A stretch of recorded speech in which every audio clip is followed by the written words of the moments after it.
வணக்கம். இன்று முக்கியமான செய்திகள் ஒரு நிமிடத்தில். இது உங்கள் 1 மினிட் தமிழ் நியூஸ். பிரான்ஸ் பிரதமர் பிரான்சுவா பேய்ரு இந்த செவ்வாய்க்கிழமை 2 பொது விடுமுறை நாட்களை நீக்க முன்மொழிந்தார்.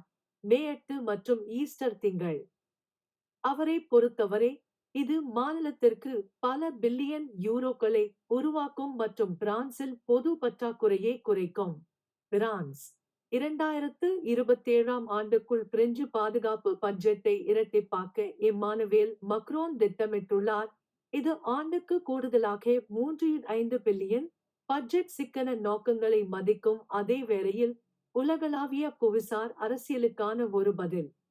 இலங்கை 2026ஆம் ஆண்டுக்கான வரவு செலவு திட்டத்தை தயாரிக்கும் போது டிஜிட்டல் மயமாக்கல், பொது போக்குவரத்தை வலுப்படுத்துதல் மற்றும் கிராமப்புற சமூகங்களை பொருளாதார கட்டமைப்பிற்குள் ஒருங்கிணைத்தல் போன்ற துறைகளை மையமாக கொண்ட திட்டங்களில் அதிக கவனம் செலுத்துமாறு ஜனாதிபதி அனுரகுமார திசாநாயக்க அதிகாரிகளுக்கு அறிவுறுத்தியுள்ளார். தொழில்நுட்பம்.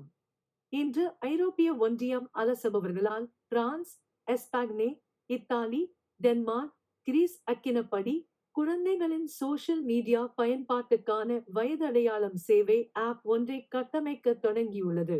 நாளை சந்திப்போம். 1 மினிட் தமிழ் நியூஸ் பின்தொடருங்கள். நன்றி.